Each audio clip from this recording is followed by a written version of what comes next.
Hello, I'm Jacob, and it is time for my favorite video to make every year. Usually one of the only videos I make every year. I'm trying to be a little more consistent now, but it is time to count down my favorite movies of 2021. This is what I dedicate my life to every year. Movies, they're the one thing keeping me sane, keeping me happy. Now that sounds like I'm putting way too much faith in movies, but they're my favorite thing in the world, and I love talking about them. And we get so many interesting ones every year, and 2021 was a really great year for film. I think a step up from last year. You know, the pandemic, we're still living in a pandemic, but a lot more stuff's coming out. And it was one of the hardest top 10s I have ever had to pick. Like, really hard.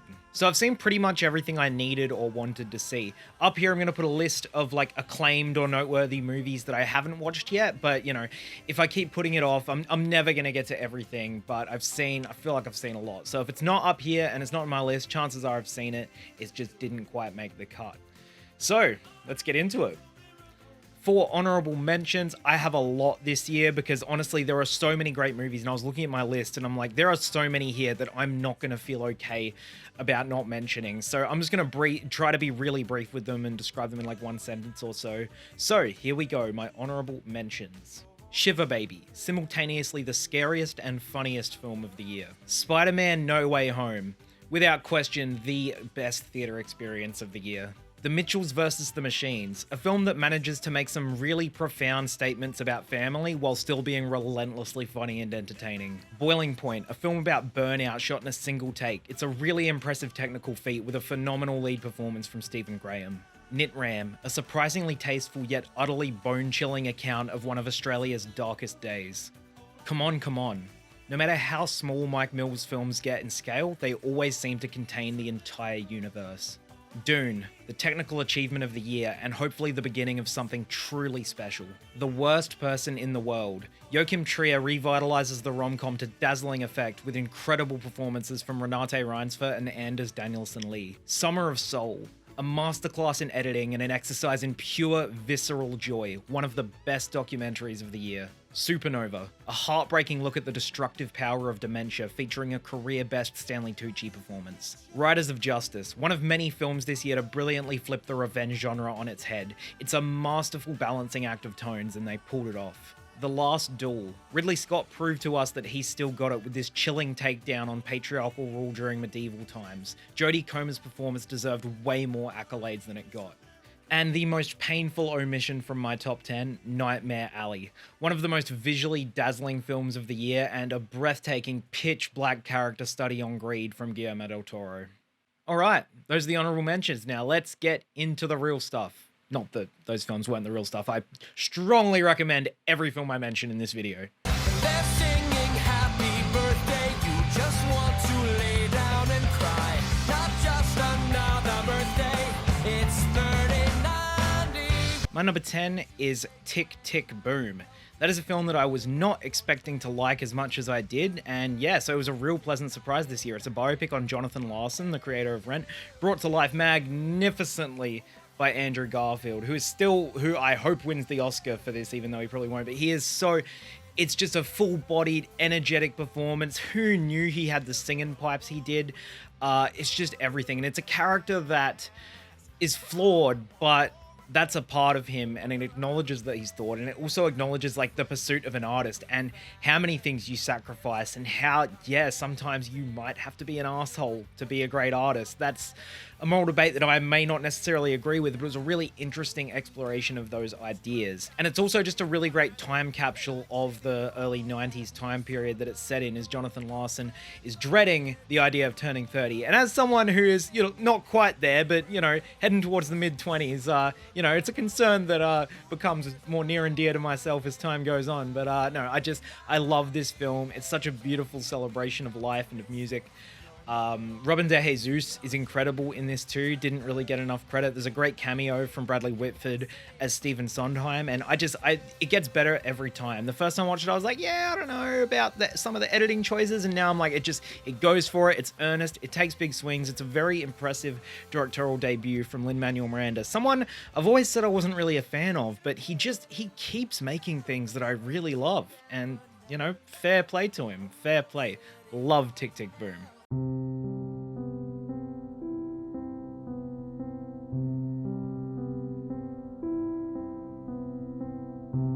My number 9 is Mass, and Mass is the directorial debut from Fran Kranz, and I didn't know he had this in him because, wow, it's a beautiful exercise in hard-hitting simplicity, and it shows the power of what you can accomplish just with a great script, great editing, great direction, and 4 incredible actors sitting in a room, because that's what this movie is. It is Ann Dowd, Martha Plimpton, Jason Isaacs, and Reed Birney putting on an absolute masterclass. Like, they're probably the 4 best performances of the year, especially Isaacs, Plimpton, and Dowd. That just, honestly, I think they tower above pretty much any other performance I saw this year, because they're dealing with some pretty touchy stuff in this one. It's a film that I think explores gun issues and mental health issues in a really subtle way, despite the confrontational nature of the events of the film. And for those who don't know, it's about 2 sets of parents who are meeting years after a school shooting. One, the parents of the perpetrator, and the other 2, the parents of one of the victims. And it's just them hashing everything out, hashing out all of the resentment and regret. And, you know, how could we have prevented this? Could we have prevented this? What made him this way? Sharing stories, sharing memories. And the script, the editing always keeps you on your toes, and it is nothing short of heartbreaking. Absolutely heartbreaking. And it's a real window into unimaginable tragedy, and it is a serious triumph and a film that everyone should see.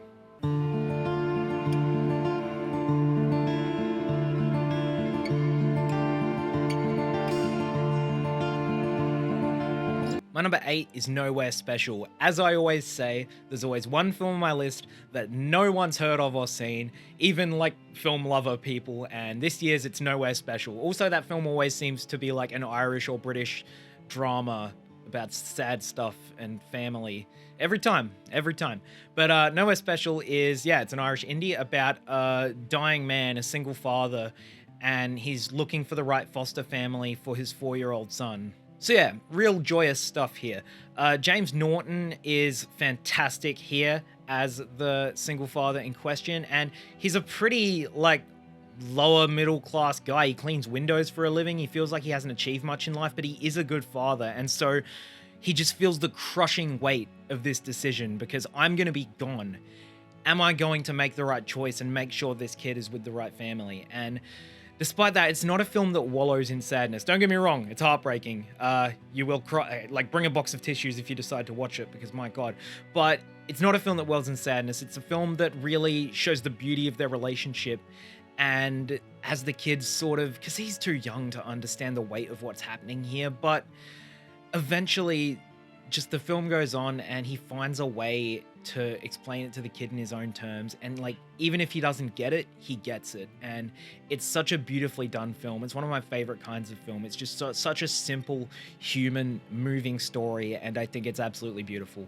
Zoo time, is she a new time? The mammals are your favorite time. Live on your water tonight.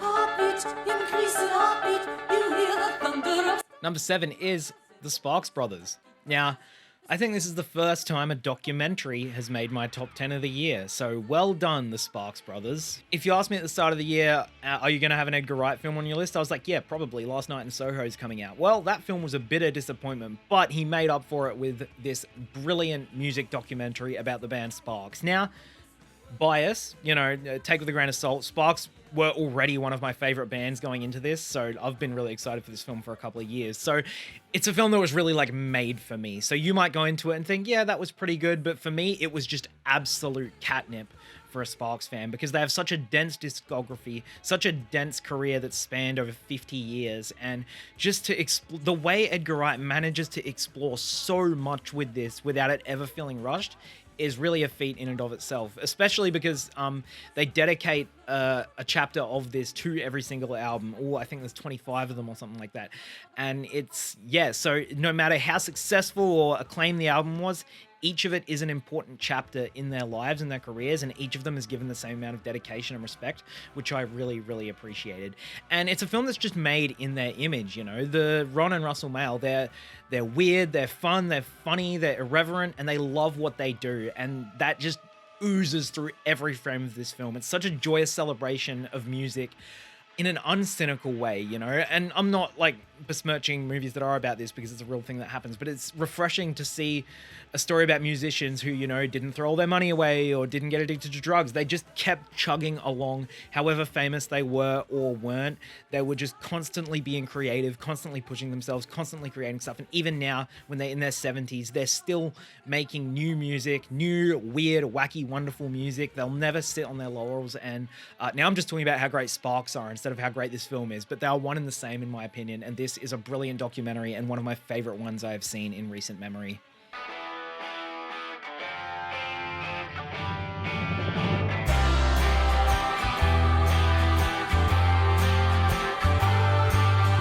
Number 6 is The Suicide Squad. Now, this is just a complete, huge redemption of everything that the last film got wrong. I absolutely loved it. It is everything I want in a comic book film. It's violent, it's funny, it's entertaining, it's weird. Like, comic books are so weird. So anytime the films really, really embrace that, I eat it right up. And it's sincere. That's the most important thing. It's heartfelt. It really, and that's what Gunn does best. He really wears his heart on his sleeve despite doing really like puerile and gory things, and he just blends those tones so well. And he's really cornered the market on lovable misfits with Guardians of the Galaxy, which is one of my favorite Marvel films. You get just this massive like tonal clash between there's so much cuteness in it, but there's so much like horrific violence and the moral ambiguity of the characters, but it just works so well, and by the end you're rooting for all of these guys to not die despite the fact that they're horrible criminals. This is the best Harley Quinn's been in any movie. I really liked her own movie Birds of Prey, but she really, really steals the show in this thing when she gets to, and James Gunn really, really knew what to do with the character. Idris Elba's great as a Deadshot replacement. David Dastmalchian, an actor I've always been a huge fan of, is really wonderful here. John Cena is absolutely hilarious as Peacemaker. I still need to watch the show. I will get to that. I'm hearing very good things. Yeah, this just gave me everything I wanted from it. It was so entertaining, so funny and moving. This film made me cry, man. And not just like this comic book film made me cry. A scene where a woman commands a bunch of rats to eat out the eyeball of a giant starfish while a clown woman spears through it and then smiles and watches on in awe. That shit made me cry. God bless you, James Gunn. You're a madman. Love this movie.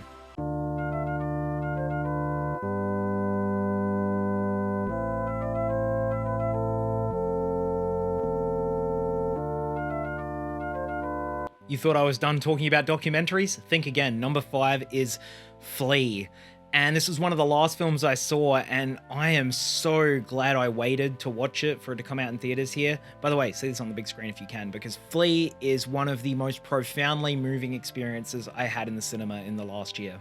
And it has the distinction of being my favorite film in 3 different categories: Best Animated Film, Best Foreign Language Film, and Best Documentary Film. From director Jonas Poor Rasmussen, it's the story of his friend, the pseudonymous Armin, an Afghan refugee now living in Denmark. And the film is sort of an animated rendering of him telling his story for the first time, his real story that he's always been afraid to share with people. And it's brilliant. The guise of animation lends him anonymity, and it also lends us an immersiveness into the refugee experience that I think we couldn't have gotten from a live action documentary in terms of this, because, you know, one, there wouldn't be a ton of stock footage of what happened to him, and it puts us right there in his shoes. And once you adjust to the animation style, it feels like real life, and the way it blends to match what Armin's state of mind is, it's just brilliant. And it's really eye-opening, because another thing that the anonymity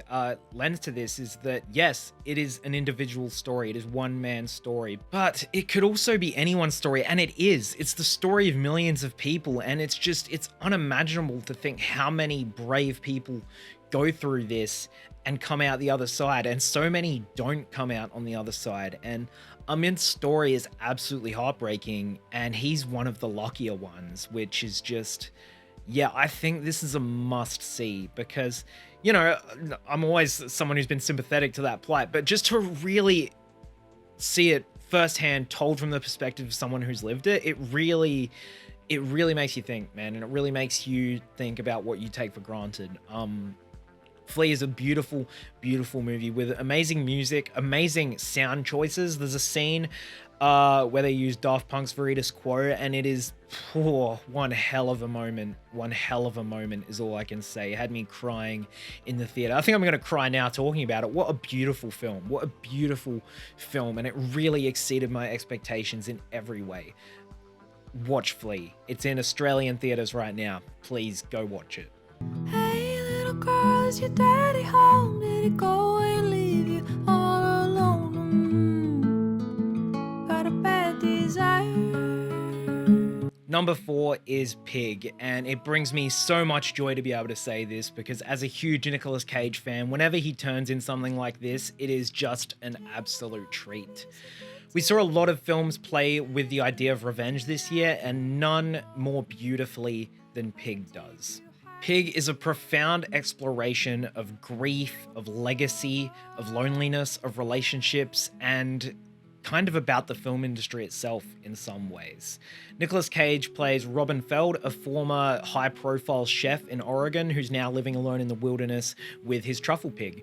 And one day his truffle pig is stolen and he has to go back to the city and get it back. Yes, I know that's a perfect sort of John Wickian type setup, but Pig very quickly lets you know that this ain't that kind of movie, bruv. As we re-enter this cooking world of Portland, again, kind of a mirror for the film industry, we just meet a litany of passionless people who are just doing what's commercial and not what they care about. And this is really exemplified in maybe one of the most breathtaking scenes of the year when he meets a former apprentice chef of his in a restaurant that he's now running, cooking this like bullshit, deconstructed, pretentious food that's trendy.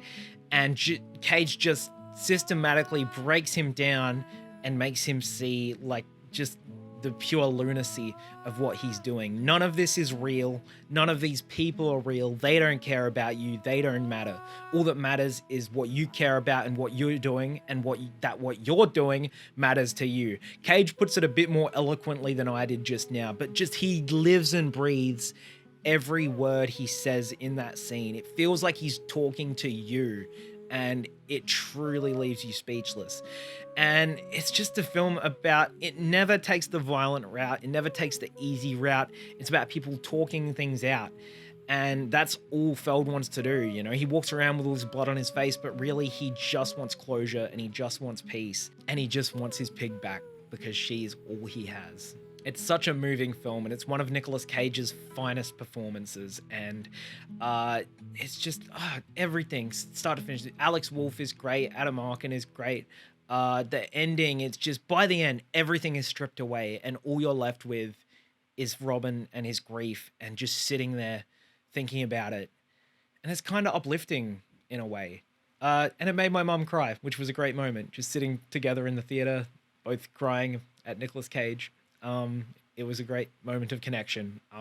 Yeah, Pig's such a beautiful film. Highly recommended. Great debut from Michael Sarnowski, by the way.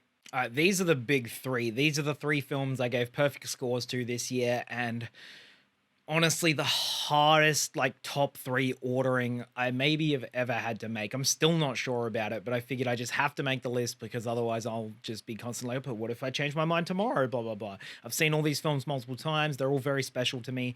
On any given day, one of them could be my number one, but I've made the best call I could.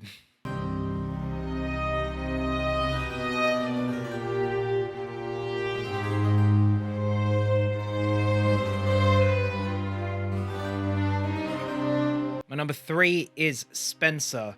Now, anyone who knows me knows that this isn't a surprise, although maybe the surprise is that it's not higher. But yeah, if you spend more than 5 minutes around me, I've probably told you to watch Spencer because I am obsessed with this film. I'm still obsessed with this film, and I think it is flat out one of the most bafflingly underappreciated films of the year in so many aspects. And aspects that I think are undeniable.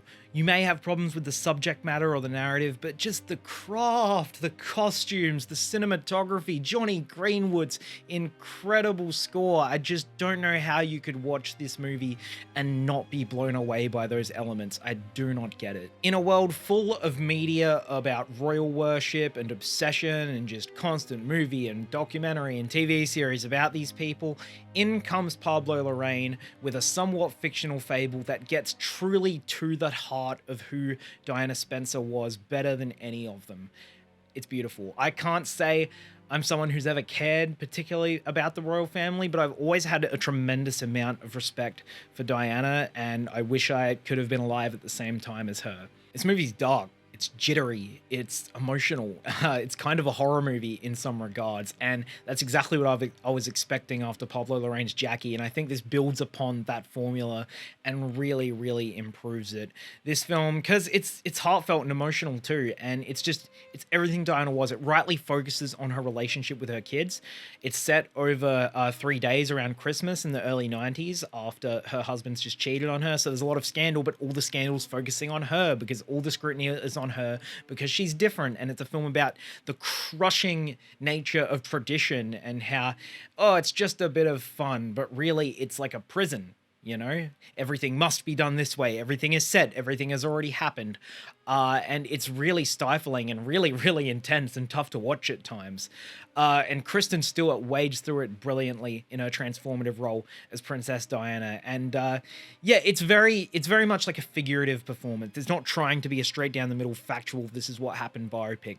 And so, yeah, a lot of it's just her exaggerating a lot of Diana's tics, and it just really amplifies all of that and culminates in this beautiful, beautiful montage dream sequence where the real Diana kind of comes out. It's a montage of her dancing and wearing black dresses, and there's wild horses everywhere because she's a wild horse. That's a speech in the movie, blah, blah, blah.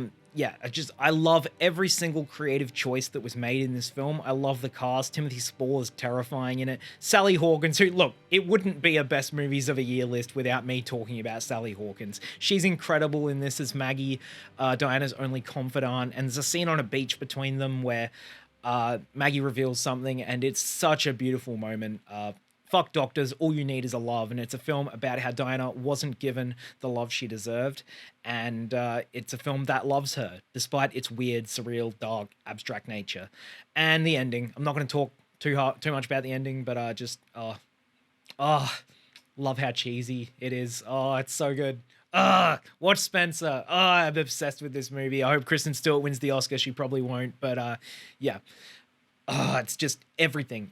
I'm sorry for grunting so much, but it's like it appeals so directly to my taste, man, this film.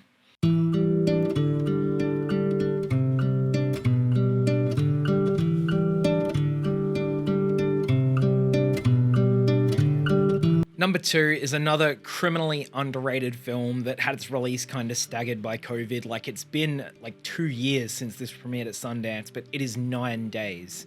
And I firmly believe that if more people saw this, it would have made such a bigger impact, because every single person I've shown this to has absolutely loved it, and for good reason. It's the directorial debut of Edson Oda, and it stars Winston Duke as a man named Will, and it's set in this kind of purgatory. We're never really explained what this place is or why they're there, but he runs the joint and he's interviewing a bunch of freshly born souls and puts them through this like process of a number of weeks to decide who gets to live in the real world after one of the real world people he was watching over passes away. And I probably just did a really rambly, weird job of explaining the movie, but it makes sense. You watch it and it makes sense. He's watching them all on these old TVs, and so he's kind of like their parent in this way, hoping for them to succeed and hoping he made the right choice. And it's kind of a look at how things like suicide and mental illness are seen as a weakness, and how we have to be strong, but this is a film that kind of hits back at that, and it's just about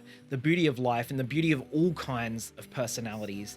And each time one of these souls is rejected, doesn't get to go and live, it's heartbreaking, because these are people who are experiencing life through fresh eyes, and all they're seeing is the beauty in it, well, most of them. And that's what it is. I love bullshit like this about like appreciate the little things and stuff, because yeah, it's a film that came to me at a time when I really needed it. And it's kind of a cry out for, hey, stick around because there's so much to appreciate. And, our main character, Will, he has demons of his own, and the way they're revealed is absolutely moving. Zazie Beetz is incredible in this. Just such a wonderful, wonderful character. And I mean that in the purest sense, just like such a pure, wonderful soul of a human, a soul, whatever she is. Again, I don't really know what's going on here, but I know that it cut straight to my soul. I think the second time I watched this, I was just weeping for the entire second half. It has some similarities to the Kore-eda film Afterlife, which may be a hot take, but I much preferred this film. But yeah, there are these moments where he creates a real life experience for the souls before they go, and there's one about a bike ride that's just so... Oh, this movie just turns my brain to mush. I don't even know what to say. I just think it's beautiful, and I think everyone could take something out of this. I think it's so layered. I think it rewards repeat viewings, and has probably the best ending of the year. Wow, what a scene. I cannot wait to see what Edson Oda does next, and I cannot recommend 9 Days highly enough. Beautiful film.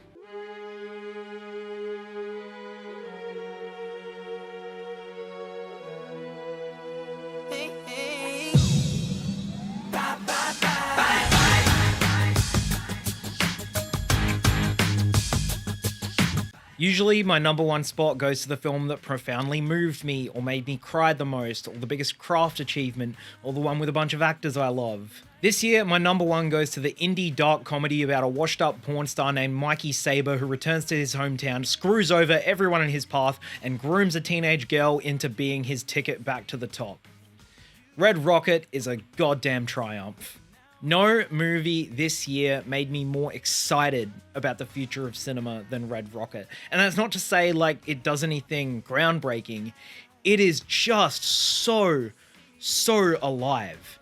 And it's a dark comedy that really sees both words of that genre through to the very end, which is something that I think very few movies do.